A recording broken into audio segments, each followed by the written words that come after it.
અમારી સમ્રાટ સમાચાર ચેનલ સબસ્ક્રાઇબ કરો, લાઇક કરો, કોમેન્ટ કરો અને જોતા રહો પળે પળના દરેક પ્રકારના સમાચારો. અહીં કાંઈ કરતા નથી એમ. હું તો એમ કહું છું કે આ ગામમાં જે લોકો છે ને બોલતા નથી. મને તો એમ લાગે કે એના અંદર આત્મા જ નથી. આ છે એમ કે આંગણવાડીનું બધું બનાવેલું છે બધું. અહીંયા બાળકો બધા એમ કહેવાય કે અભ્યાસ માટે આવે છે. આ તમે જુઓ કઈ રીતનો બધો વિકાસ છે, જુઓ તમે. આ જો કઈ રીતનો વિકાસ છે. આ બાળકો બધા આવે ને એ માથા પર પડ્યું હોય, કોઈ પણ જીવના જોખમે બાળકો અહીંયા આવે છે અભ્યાસ અહીંયા ભણવા માટે. આ આંગણવાડી છે ગઢોલા ગામની, બરાબર બતાવજો આમ થોડુંક પાછળ જઈને. આ બધો વિકાસ છે અહીંનો. આ રીતનો બધો વિકાસ છે.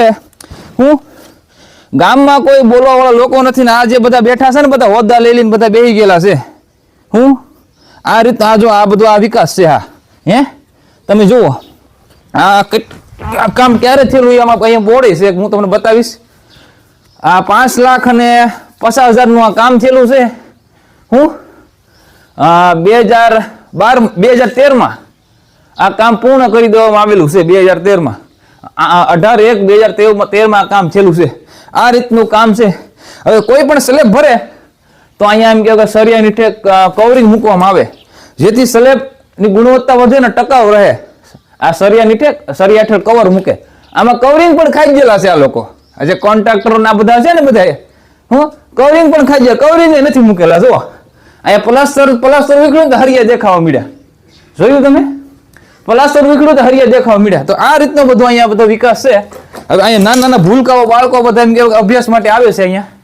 હવે કઈ રીતનું બધું આ છે, કઈ રીતનો બધો વિકાસ છે તમે જોઈ શકો છો. કવરિંગ મૂકેલા નથી, એમને સ્લેબ ભરી દીધેલા છે. ના આ ગઢોલા ગામની આમ કહેવાય કે આંગણવાડી છે, તમે જોઈ શકો. એટલે આ રીતના બધા ગઢોલા ગામમાં વિકાસ છેલ્લા છે.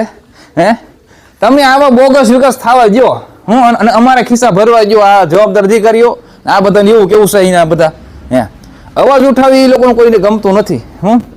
તમે આ કામ અટકાવો તો તમારા એમ કે ગામમાં બીજી નવી ગ્રાન્ટો ન આપે. કે અમને આમાં 40% 60% મળે તો તમારા ગામમાં ગ્રાન્ટો મળશે, નકર બાકી ગ્રાન્ટો નહીં મળે. તો આ રીતનું છે. તમે વિકાસ અટકાવો એટલે કે ગાંડો વિકાસ અટકાવો ને તો આ બધું એમ કહેવાય કે કામ તમને મળશે. આવા તમે 60% એ લોકોને કમિશન આ ખાવા જો ને આ રીતની બધી બોગસ બધી કામગીરી થાય તો એમ કહેવાય કે તમને નવી ગ્રાન્ટો મળશે. બાકી તમને ગ્રાન્ટો પણ આવી આ લોકો કોઈ એટલે આ રીતનું બધું છે બધું ગઢોલા ગામમાં. ને જવાબદાર લોકો જવાબદાર લઈને બેઠા છે પણ નિભાવતા નથી. અને ફૂલ બેદરકારી છે ગઢોલા ગામમાં ગ્રામ પંચાયતની. આ રીતની બધી પરિસ્થિતિ છે. હવે જો આ બધું જોખમ વાળી બધી વસ્તુ છે. અહીંયા પણ તમે જો સૂત્ર જુઓ, સ્વસ્થ પાણીને ગામની સફાઈ, એમાં જ આપણા સૌની ભલાઈ. આ રીતની બધા સૂત્ર તમને જોવા મળશે. પણ સૂત્ર પણ ખાલી એમ કહેવાય કે એનો કોઈ અમલ નથી આ ગ્રામ પંચાયત દ્વારા. ખાલી દેખાવ પૂરતું બધું કરી રાખેલું છે બધું. અહીંયા ઈશ્વર અલ્લાહ એક છે. પાણી બસાવે તેને નેક છે. આ બધું એમ કહેવાય અહીંયા આ જગ્યા પર એમ કહેવાય કે પાણીની ગુણવત્તા ચકાસવા માટેનું એમ કહેવાય કે ગઢોલા ગ્રામ્ય જળ સ્વચ્છતા સમિતિ છે. અહીંયા બધું લખેલું છે. પાણીની માત્રા કેવી હોવી જોઈએ, પીવા માટે લાયક છે કે બિન પીવા લાયક છે.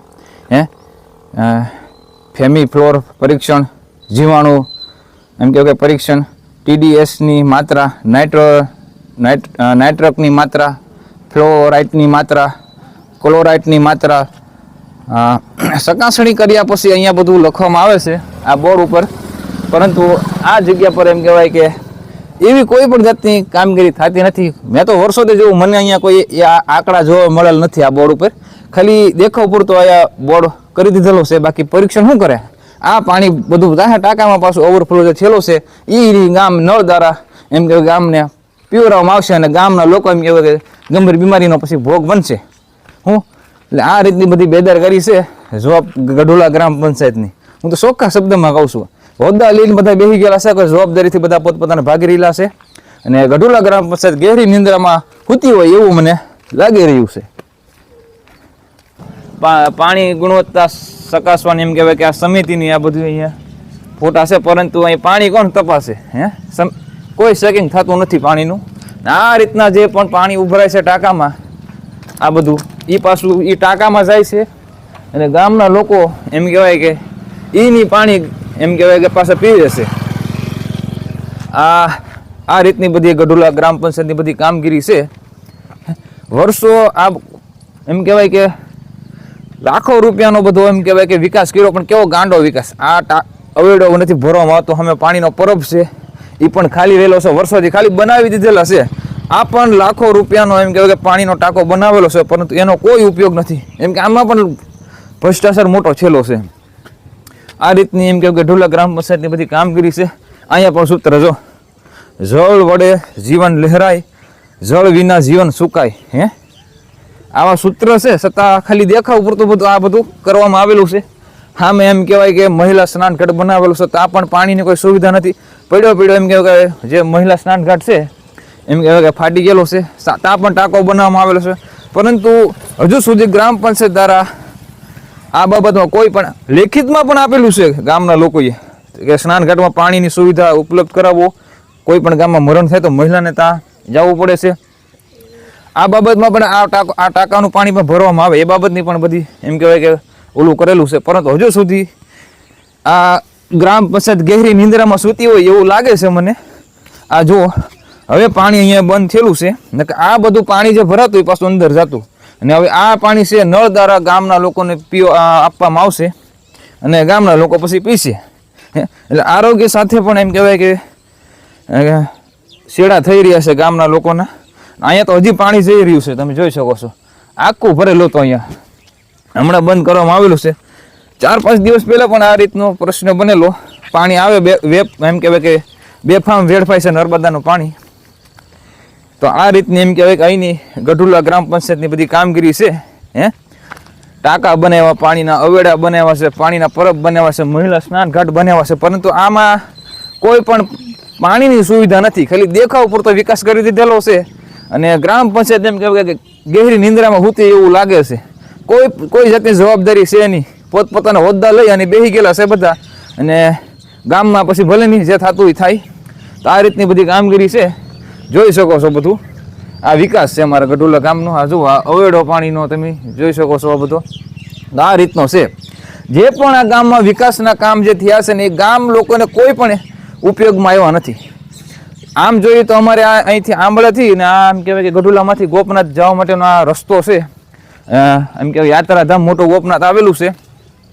તો યાત્રાળુઓ માટે એમ કહેવાય કે આ પાણી પીવાનો આમ ગામના જ નથી ઉપયોગ થતો, યાત્રાળુનો પણ નથી ઉપયોગ થતો. આ પીવા માટે એમ કહેવાય પાણીનો પરબ અહીંયા બનાવેલું છે, પરંતુ ત્યાં પાણી હોય તો યાત્રાળુ કે ગામના લોકો ત્યાં પીવે ને પાણી. તો આ રીતની બધા એમ કહેવાય સમસ્યા દેખાવ પૂરતો બધો વિકાસ કરી નાખેલો છે અહીંયા. બાકી જવાબદારી લેવા વાળવા ગામમાં કોઈ છે નહીં.